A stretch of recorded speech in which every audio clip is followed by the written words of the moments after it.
So, ito na nga guys, no? Nangyayari na ang pinangako. Kung maalala niyo the other day guys, no? Sabi ni Prof. Shelo Magno, china-challenge niya si Kong Sid Ungab na mag-file ng petisyon sa Supreme Court. Ito na po yun. Ito na po yun.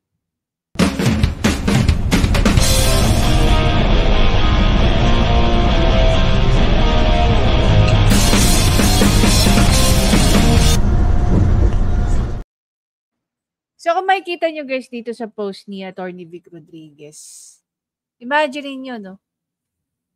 Itong post na to na i-post yesterday, na meron ng 6,200 ay 6,400 shares. Ang daming taong excited with 558 comments. Mamaya titingnan natin. Ano sabi rito ni Atty. Vic Rodriguez? Biggest money haze. 6.352 trillion. Ayon nga sa kanila mga nagpetisyon, inihain na kahapon ang petisyon ng sa Korte Suprema na humihiling na maisantabi at ipawalang bisa ang illegal, criminal at unconstitutional na 2025 budget. Ang mga senador at kongresista na hindi tumutol sa pagpasa ng illegal, immoral at criminal na BICAM report ay kasabwat ng biggest money haze. Mukhang mukhang magkakaroon na ng kalaban ng money haze. Alam niyo yung palabas na yun sa Netflix. 'Di ba? Oh. Hindi ko siya pinapanood kasi I don't know. I just find it a little bit boring for my taste. Sabi rin dito ni Atty. Vic Rodriguez, masdan at malaya ninyong suriin ang mga larawan kung saan makikita ang napakaraming blanco at napakahalaga na $1 bilyon. $1 bilyon rin ba ang halaga kung bakit nagtraidor ang mga mambabatas sa ating mga Pilipino sa lahat na naging bulag, pipi at bingi? Tingnan natin yung picture nila. Ayan.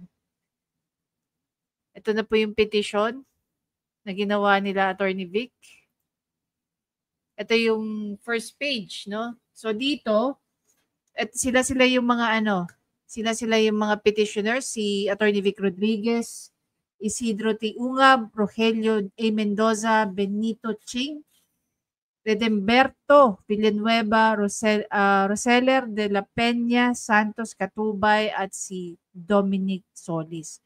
So, kilala lang natin dito ay walang iba, of course, si Atty. Vic at saka si Kong Sid Ungab.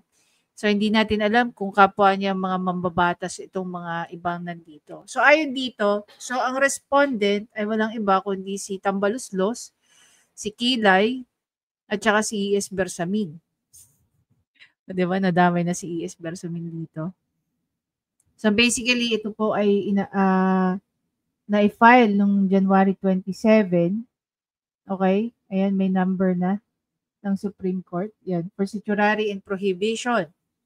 Ano ba nakalagay dito? Hindi maipopost nila Atty. Vic yata yung petition na yan. So, ayon dito, petition for certiorari and prohibition through the undersigned counsel and to the Honorable Supreme Court, most respectfully file the instant petition for certiorari and prohibition questioning the constitutionality of specific prohibitions, Republic Act number 12116 or otherwise known as the General Appropriation Act of fiscal year 2025. Ayon dito, preliminary statement, a constitution is a system of fundamental laws for the governance and administration of the nation. It is a supreme, imperious, absolute, and unalterable except by the authority from which it emanates.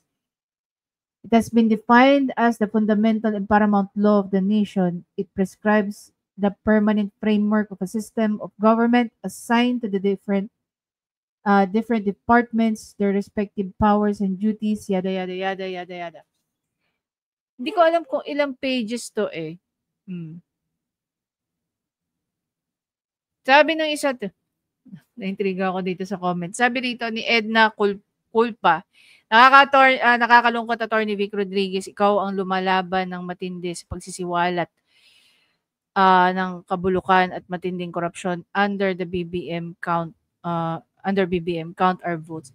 Here's the thing, no, with Attorney Vic kasi, he knows how the mind of Bongbong Marcos works. Sabi naman ng isa ritong negative, hindi man nanalo yan lahat, nagkampon si Digong talo, abangan nyo Sino ka? Ikaw ba Supreme Court? People are very, very grateful to Attorney Vic. Kasi sabi rito ni Ms. Zenaida Diggia, thank you Attorney Vic Rodriguez, at meron kayong malasakit sa bayan. Pagpatuloy niyo yan para magkaroon naman ng magandang buhay, lalo tayo mga Pilipino, at mawalan ng sobrang kahirapan dahil sa korupsyon ng mga Here's the thing, no? Ito, pag nakita ng mga tao na yung mga taong lumalaban sa korupsyon, magiging krusada na ito, magiging crusade na ito. And if this becomes a crusade, a lot of politicians will follow. 'Di ba?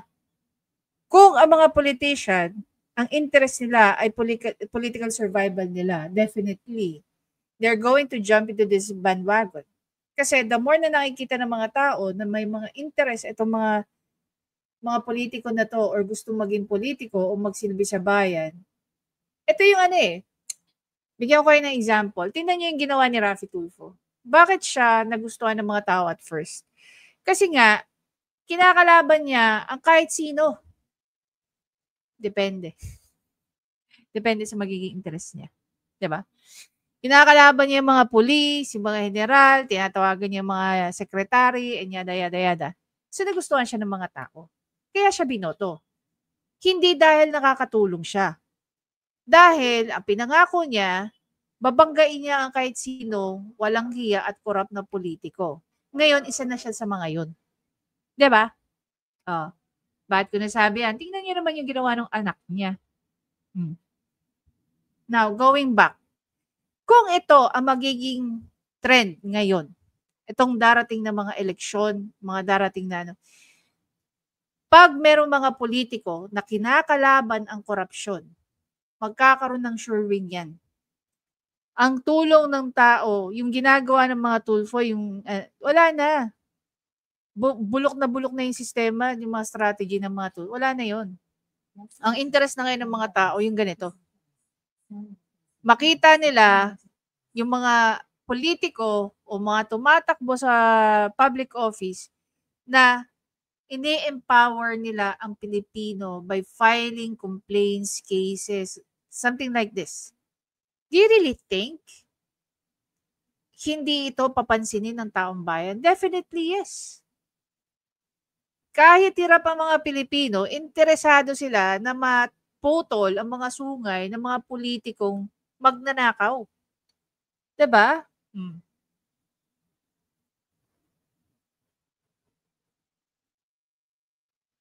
Sabi ng isang reangot, gusto ko sana maniwala sa katotohanan ng paglabas. Pero mukhang mahirap kasi ang laki. Sa laki ng perang ninanakaw nila, kaya nilang tapalan ng pera ang batas. Sana may natitira pang matino sa gobyerno. Well, basically we have kung ungab, 'di ba? Salamat sa Diyos na may mga taong may malasakit at kapakanan ng maraming Pilipino. Ingatan nawa kayo ng mga Panginoong Diyos. See? Nakikita niyo kung anong tingin sa kanila ng mga tao? They are heroes. Dahil nilalaban nilang tingnan niyo. Ang sabi rito ni Dare to Ask, thank you very much, Attorney Vic Rodriguez, my future senator. Tingnan pa natin yung ibang comment. Oh, wow, that's a great news, Attorney Vic, and kung ungab. Nakikita niyo yung positive feedback ng ginagawa nila? Sana po makasuhan at mapaalis na sa pwesto kung sino po ang may gawa niyan. Well, we want that. Sabi dito ng isang Maria Fe Duterte,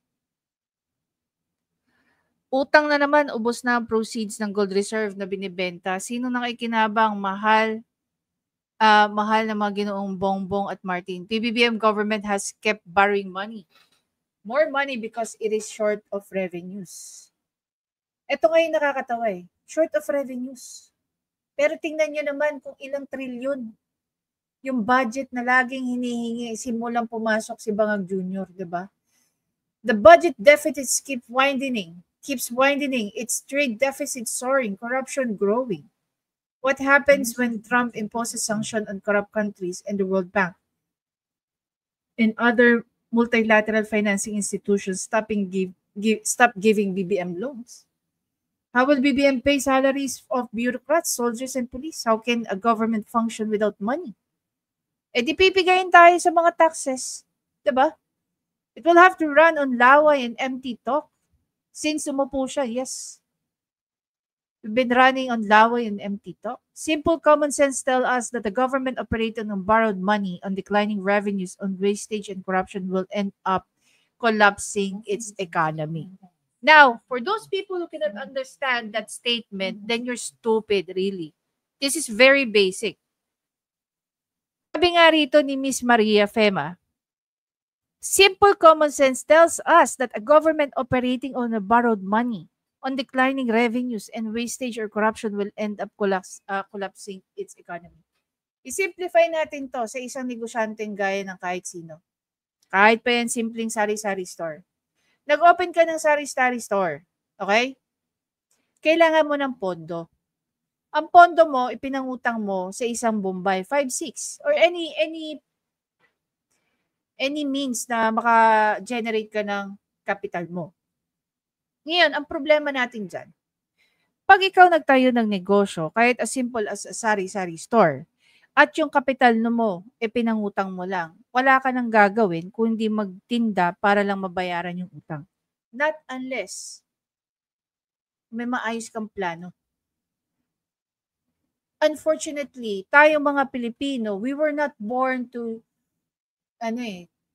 be an entrepreneur.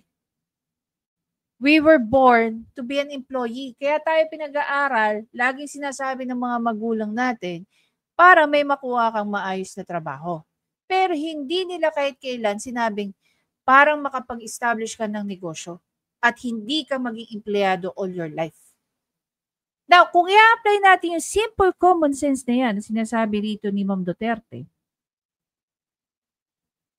government operating on borrowed money, on declining revenues, or wastage or corruption will end up collapsing its economy. Balik tayo dun sa konsepto na sinasabi ko. Mayroon kang sari-sari store na pinangungutang mo. Tapos, hindi ka nakakabenta dahil nagpapautang ka rin. Diba? At the same time, doon ka rin kumukuha sa tindahan ng mga pinangkakain nyo. So, ano mangyayari sa'yo? Eh di isasara mo yung tindahan kasi nalugi ka na. Isasara mo yung tindahan kasi wala ka nang ginagawa kundi pangbayad lang. Diba? Ng utang mo. Tapos hindi ka binabayaran ng utang. Diba? A collapsed economy will lead to a social turmoil and a political revolution. Maraming beses na itong nangyari in earlier years, no? I don't know if you know the story na revolution ng France. Ganito po yung nangyari sa France at that time. Kaya pinagutan ng ulo yung mga dating monarchy or head of state at that time like ni Maria Antoinette. Diba? Tumataas ang taxes, maraming nagugutom because they are living a very lavish life. Doon sa mga hindi po nakakapanood nun, try knowing the history of Marie Antoinette and the French Revolution. At the same time, you can also try to check, ano pa ba? Well, yun yung nearest na nakikita ko na pwedeng pumareho dito sa pinag-uusapan natin. Sabi rin niya rito, when an economy collapses, its currency becomes worthless and inflation will hit the ceiling. An infuriated citizenry will storm the palace and Congress. It happened in all revolutions. The people will cry for blood because they have nothing more to lose. Ito yung ina-avoid nating mangyari. Diba? This is why we are acting on it now. Ano yung nabasa natin ng isang news? Ayon nga daw kay Ralph Recto, no, na Secretary of Finance. Ang sabi niya, pinag-iisipan daw ni Bangag Jr. na magkaroon tayo ng mga ng taxes. Noong panahon ni Ben Jokno, as the Secretary of Finance, hindi natin narinig yan. Alam niyo ba kung saan ang galing yung VAT? Sino nagpaumpisa ng VAT? I-thank you niyo kay I-thank you niyo yan kay Ralph Recto. Kaya tayo may 12% VAT dahil kay Ralph Recto. Sino ngayon ang nahihirapan? 'Di ba? Sino ngayon ang nahihirapan tungkol sa VAT na yan? Sino rin ang nakikinabang ng VAT natin?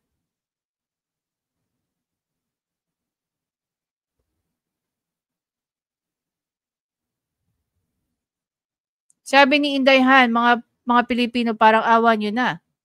Sa bansa maging matalino sa pagboto, iboto nyo yung mga taong meron malaking nagagawa para sa bansa tulad ni Atty. Vic Rodriguez. Ito lang na lang yata maasahan ng mga tao sa bansa punong-puno ng katiwalian at corruption. You know, one thing that I would like to highlight about Atty. Vic Rodriguez na.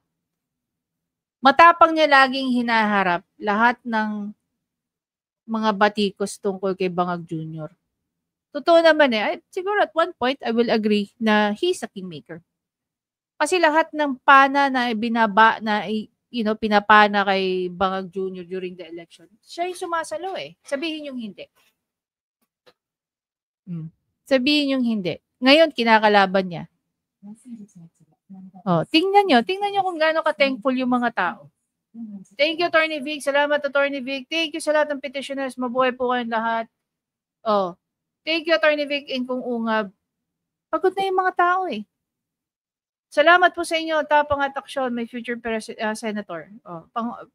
Panagutin na may sala, attorney. Maraming salamat po. People are thanking Atty. Vic Rodriguez, Kong Ungab, and the rest of the petitioner. Diba?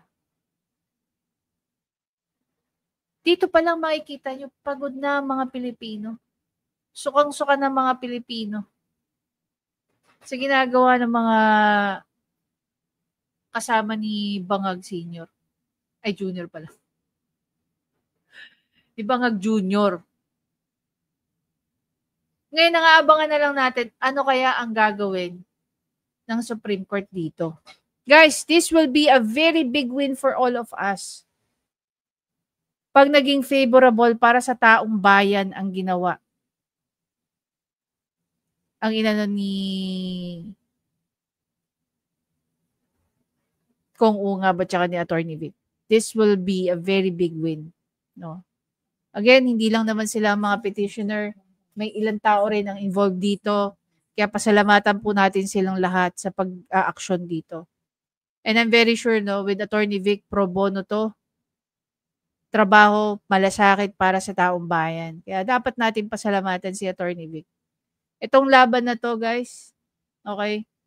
Again, maraming mga abogadong nasa likod nila. And sana, marami ring abogado na willing tumulong sa kahit sinong personalidad na nakakita na merong mga paglabag na pwede natin pakasuhan ng gobyerno, administrasyon ni Bangag, mga politiko. Sana meron tayong ganong krusada, Merong grupo ng abogado. Actually, merong grupo ng good governance I think it was headed by it is headed by Mayor Magalong. Si Mayor Magalong, may mga tao rin niya sa ilalim niya na tinutulungan siya. Sino tumutulong kay Mayor Magalong sa legal na aspeto? Ang kanyang anak na si Atty. Magalong at saka ang kanyang son-in-law na si Atty. Libayan.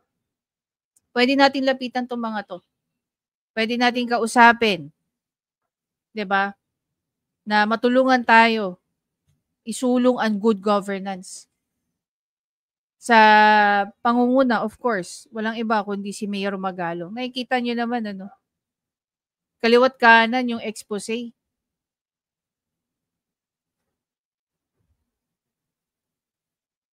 Anyway, guys, even before I end this video, tanong ko lang, sa tingin nyo, magiging favorable ba sa atin ang magiging resulta ng petisyon na ito? Ako, pakiwari ko to, oo.